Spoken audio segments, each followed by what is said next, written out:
This Week in Richmond is made possible in part by Dignity Memorial, caring for our communities with a network of funeral homes and cemeteries in Virginia and throughout North America. More information about Dignity Memorial's providers is online at dignitymemorial.com.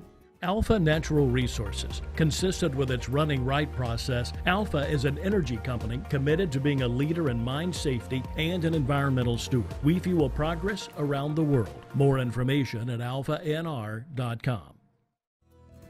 The Virginia Chamber of Commerce, the voice of the Virginia business community, working in legislative, regulatory, and political arenas to promote the free enterprise system. Information at vachamber.com. Virginia hospitals and health systems provide jobs. They support our economy and promote public health. Local hospitals are always open to help people with unexpected health needs. Having a stable healthcare network is vital. Virginia hospitals are our lifeline. I just received a letter from a student who thanked me for instilling the love of math in him. That's why I teach. Brought to you by the Virginia Education Association, because a good education is good for everybody. Additional support is provided by these sponsors.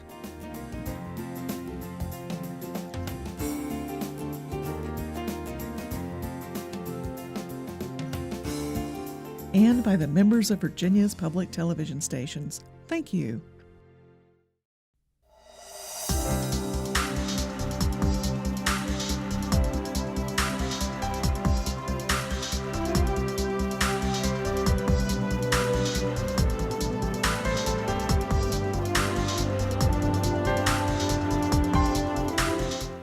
Welcome to This Week in Richmond, and a very special welcome to John Watkins. Welcome back to This Week in Richmond. Thank you. Gentleman from Powhatan, representing portions, all of Powhatan, portions of Chesterfield, and some of the city of Richmond. Actually, it's 80 to 90,000 people in the city of Richmond. That's a fairly... That's a good size piece of Richmond. That is. You've served in the Senate since 1998, but had a decade and a half of service in the House of Delegates. 16 years in the House before. Now, last November, about a year ago, you announced that you weren't going to be running again. You said you thought it was best to let people know so they could sort it out who'd be running. And across the aisle, Senator McEachin, one of the Democratic leaders, said about you at that time, the true epitome of a statesman and a Virginia gentleman. So to get that kind of good words from someone that you occasionally do battle with because of political issues was certainly a good commendation.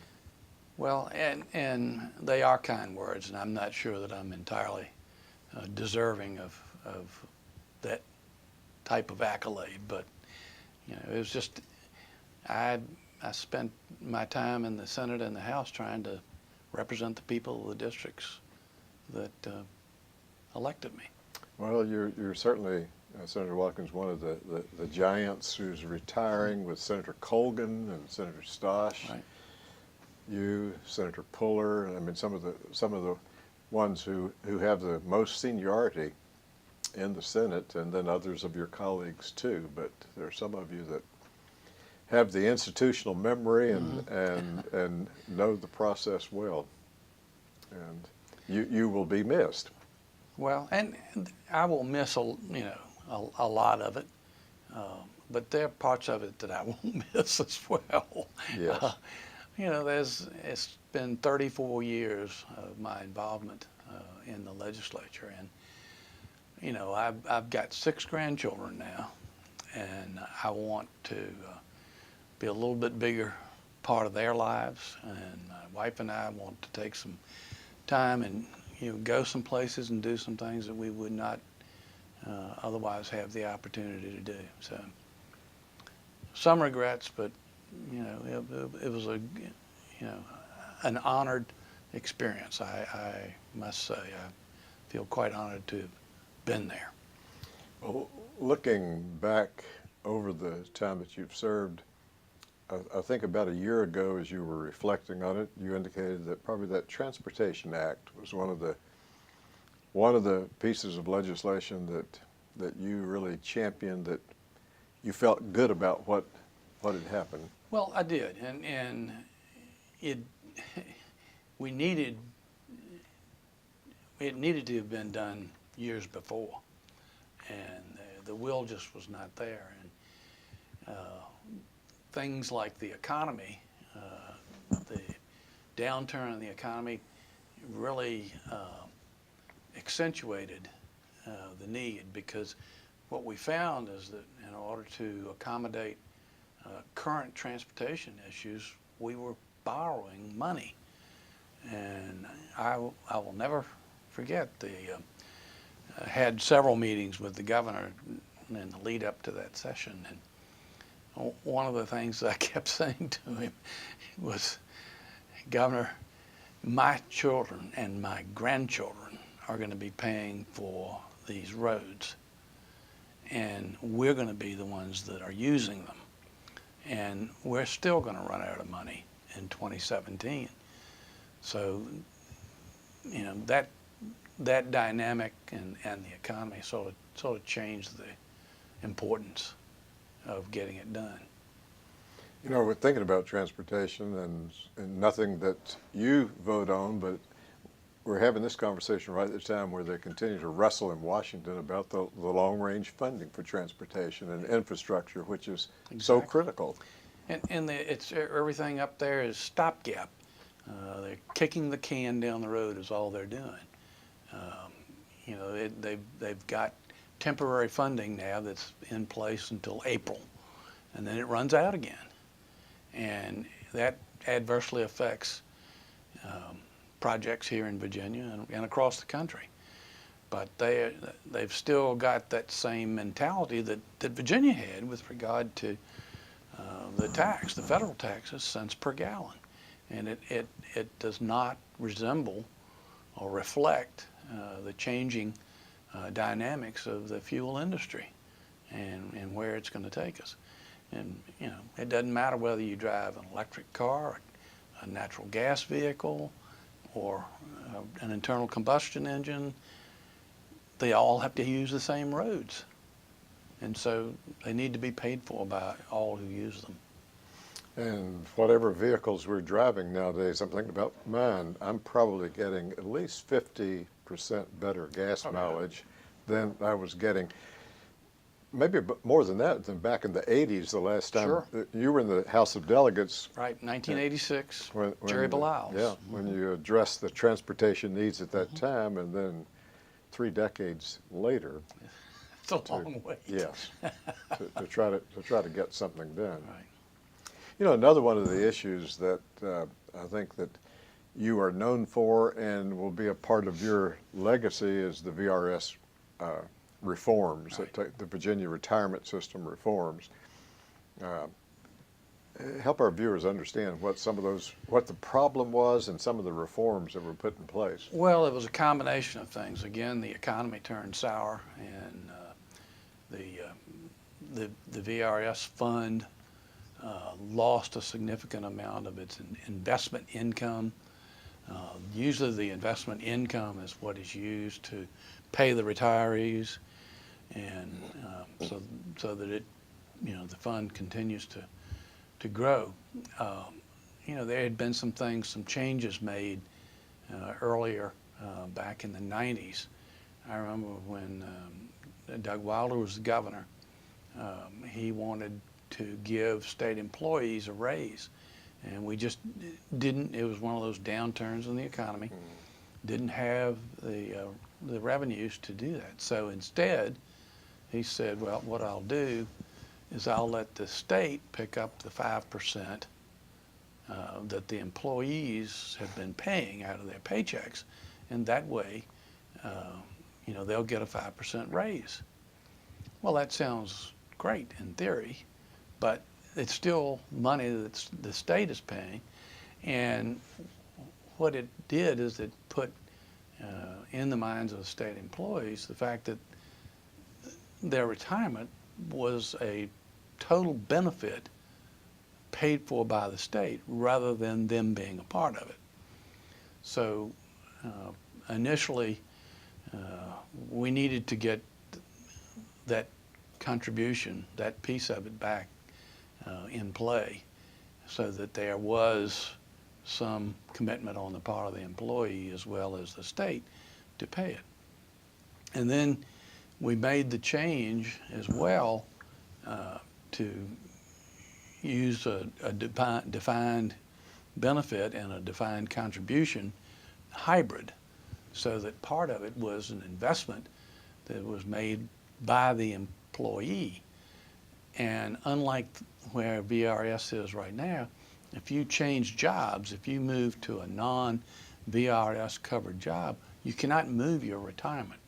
You can take it, and it'd be not as much money as you think as if you had waited until full retirement.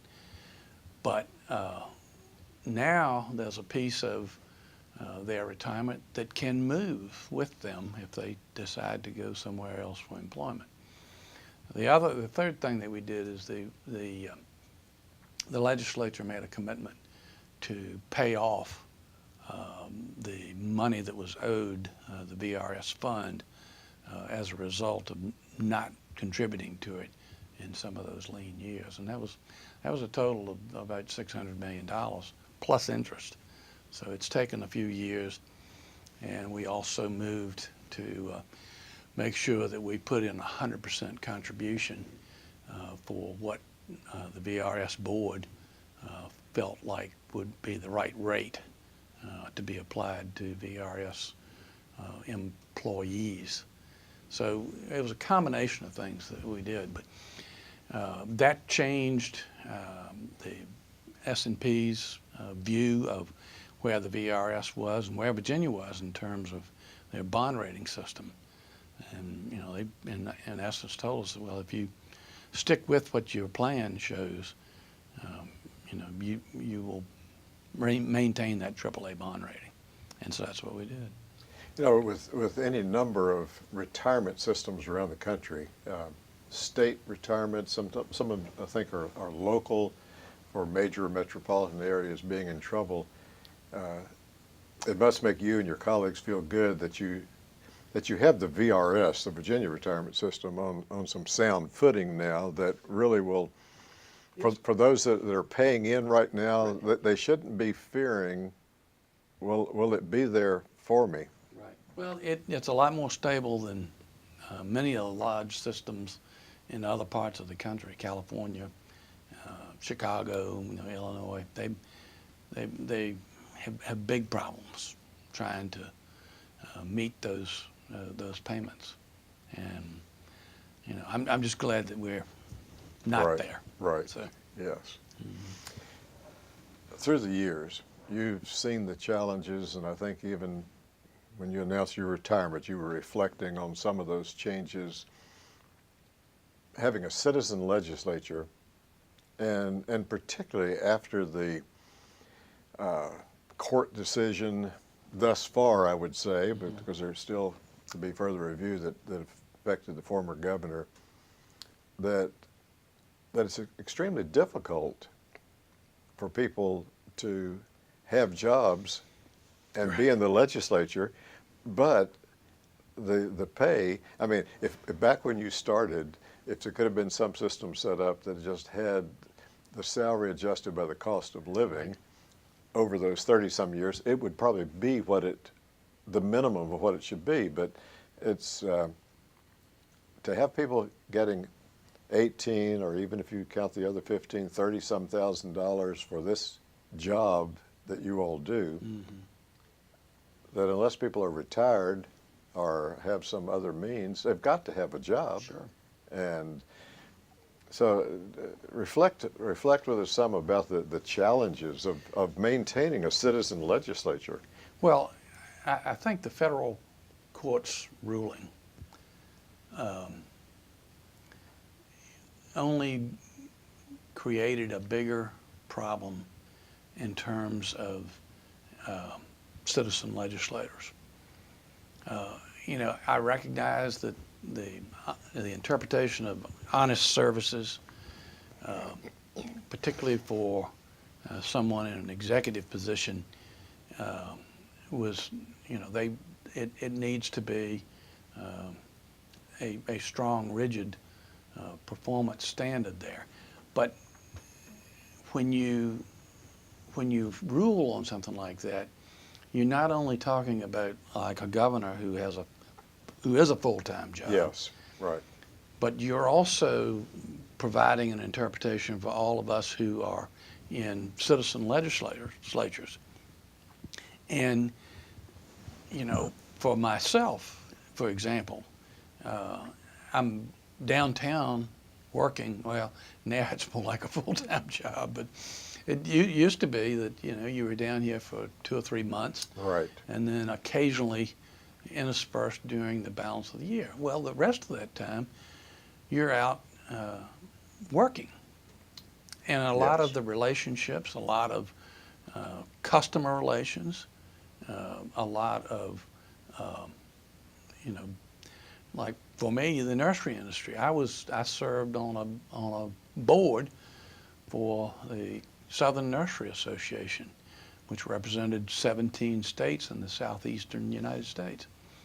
And that association typically took us to different states, and they provided us room and food, but it was for, you know, we had a responsibility representing, you know, our organization and Yes. representing the industry. And we weren't lobbying or anything like that, but we needed to be where the needs were greatest for that industry and trying Right. to solve problems for that industry. So I think it would be easy under the interpretation that the federal court now has on honest services to say to John Watkins, you were in violation of that as well, because you took money from, you know, a professional organization, even though it represented your business, while you were serving in the legislature. And the question is, did it affect how you voted? Well, you can't help but have it reflect how you vote, because each vote that you take is really the totality of the thing of your knowledge, and that's brought to you by organizations just like that. So it's going to be tough for citizen legislators in the future. And I think if you look at the ethics bill that passed last year, my goodness, it's just loaded with tripwires. And, you know, we've not seen the last of where that's going to take us. You know, you mentioned Governor Wilder earlier about the VRS. A friend reminded me recently who was in court, in federal court, when former Governor Wilder spoke and said he just got loud as he could and said, "You have the wrong man here. That it was this other man who should be here." He's in a golf course in South Florida. Yes, instead of the governor. Yeah. And I think that perhaps we'll still see some changes on that. But if not, it really, as you have laid out, it potentially changes things for every citizen legislator in the United States. Oh, absolutely. And it'd be a challenge.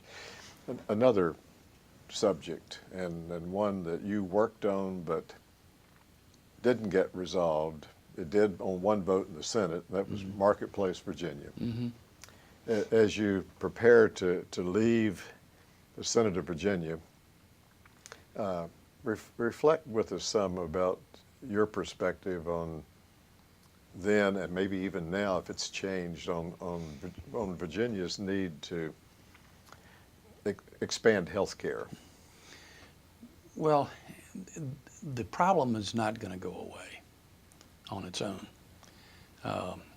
You know, I understand the House's position with regard to the expansion of a government-run program. Right.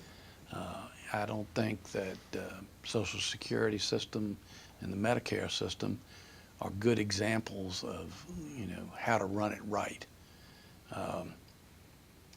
But I mean, those two programs also, they take care of a lot of people in this country.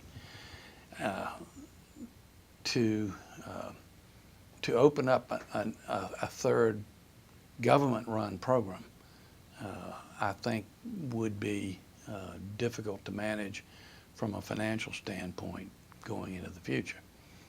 And the temptation always winds up being there that it's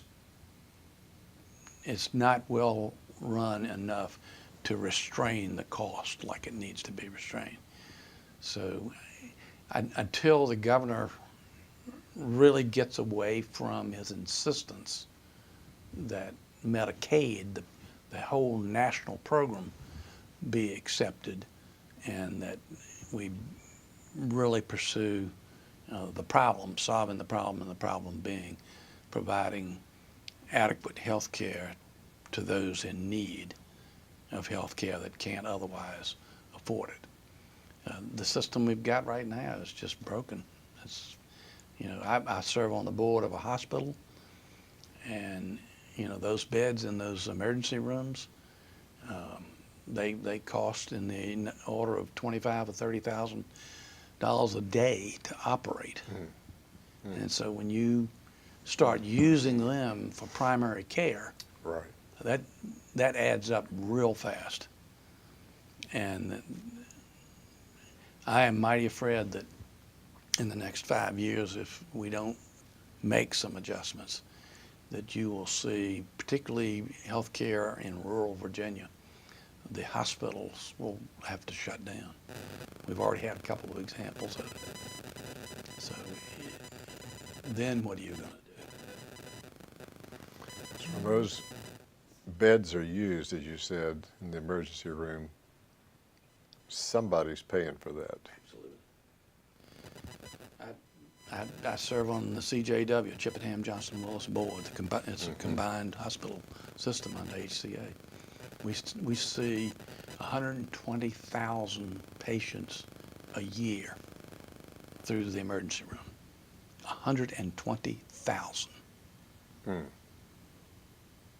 And I'm sure they would have the numbers from their tracking at how Yes. many of them were not really the kind of emergencies that would take you or me to the emergency room. Sure. Well, But it was primary care that someone needed. That's right. And you know, Bon Secours and HCA both are establishing you know, interventional systems where they place emergency care centers out in the communities, and the reasoning behind that is for people to utilize those centers rather than tie up an emergency room in a main hospital. So when you look into the Watkins crystal ball, what are you seeing? This certainly is one, but what are you seeing as some of the big challenges for your colleagues that continue to serve, and for the 7 new senators that are coming in to join the 33 others? What are some of their biggest challenges? Well, they're going to have to get a handle on the existing costs of Medicaid, and keep in mind that the existing system charges, you know, the state pays 50% of it every time somebody utilizes it. You know, if we were under a program that made use of the federal dollars, the maximum payout would be 10%. So we've got to think about this thing from the perspective of a cost-benefit formula as well. And right now it's political. It's purely political. Same thing happened when they expanded the existing Medicaid system and said they increased the age of the children that had to be covered. Right. And this was back during Jim Gilmore's administration. What passed initially was a full-blown expansion of Medicaid. He vetoed it. It came back to us, and we put together a market-based expansion of that system that he signed, and it works. It works well. So it's no different than that. Senator Watkins, we very much appreciate your time, your service here. We didn't get a chance to talk about Virginia Tech and, No. and the fact that you are choosing to retire at the same time that your classmate, Coach Beamer's retiring. Right. But we know your connections to Virginia Tech. Your great-grandfather who was there and served in the Senate of Virginia before Correct. you, and so many members of your family. So I know that legacy will continue as well. So thank you so much for being on This Week in Richmond, and we look forward to staying in touch with you. David, thank you.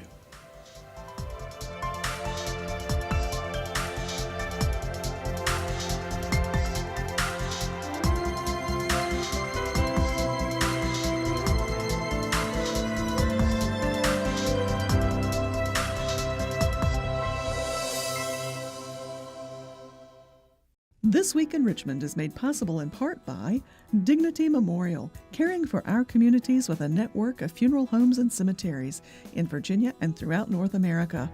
More information about Dignity Memorial's providers is online at dignitymemorial.com. Alpha Natural Resources, a leader in mine safety and an environmental steward. The Virginia Chamber of Commerce, the voice of the Virginia business community. For jobs, the economy, and public health, Virginia Hospitals, our lifeline. The Virginia Education Association, because a good education is good for everybody. Additional support is provided by these sponsors.